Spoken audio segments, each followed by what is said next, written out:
सत्यवादी महोत्सव होची ये अंचल गोटे गौरव कथा। निश्चित भाव आम सत्यवादी समस्त जनसाधारण संस्कृति परंपरा एवं समस्त चलन व्यवस्था को लेकिन सत्यवादी महोत्सव समस्ते सामिल होगापाई आपण जरिए समस्त अनुरोध कर समस्ते प्रोग्राम सामिल हूँ।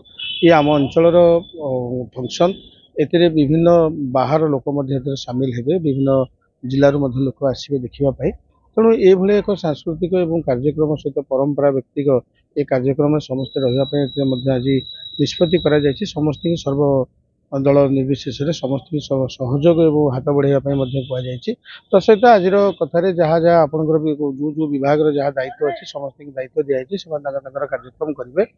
माननीय विधायक उपस्थित थे आम पंचायत समितिर समस्त सदस्य मैंने सरपंच समिति सभ्य जिला परिषद अन्य विभाग कर्मकर्ता मैंने आम आशा करुँ सत्यवादी जनसाधारण सहयोग पर्वटी भल। जदि आपंक आम भिडी भल लगा तेब आम चैनल को लाइक शेयर और सब्सक्राइब करने को जमा भी भूलु नहीं।